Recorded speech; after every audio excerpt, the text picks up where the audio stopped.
Every time I pulled the hacksaw 30 times, I had to stop. I listened closely to every sound around us. If the guards caught us, the escape would be over. Our lives would be at risk. The fence was made of metal. There was no way to cut it fast. So my partner and I took turns. We cut it bit by bit. Half an hour later, the fence was finally cut open. We quickly climbed through the window into the basement. We thought we would find an exit, but after circling around, we realized every iron door was locked tight. At a loss, I decided to restore the fence to how it was. That was when I noticed a pile of discarded windows. The metal bolts on them could be cut off and turned into a key. I had barely made 2 cuts when I heard footsteps. 2 guards quietly walked into the basement. They planned to smoke there. They never expected us hiding in the corner. We carefully avoided them. Before we could relax, they came back again. Luckily, they didn't notice anything unusual. After they left, I kept cutting the bolt. Another half hour passed. The bolt was finally cut through. I carefully bent it. I slid it into the iron door lock. To my surprise, the door opened. We lit an oil lamp. We walked into the damp, dark basement. Soon, we realized something important. Every lock down there was the same. Using the lamp, we quickly found the iron door leading to the city sewer, but that door had a spring lock. The bolt didn't work. I stayed calm and came up with a solution right away. I lifted the door slightly and propped the bottom with the bolt. Then I took out the hacksaw and cut off the top hinge. Next, I cut off the bottom hinge the same way. I pulled out the bolt and removed the broken hinges. The iron door came off easily.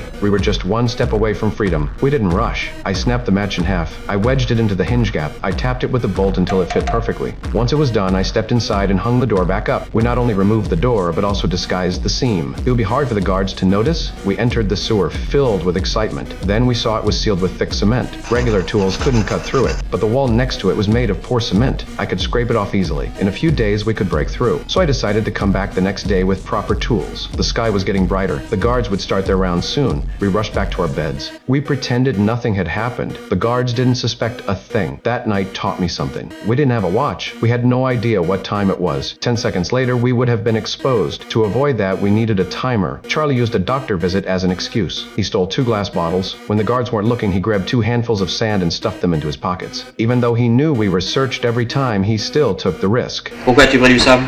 C'est pour écœurer les gamelles, faire pas de mal à ça. Faut bien que les choses soient propres. Alors comme on n'a rien.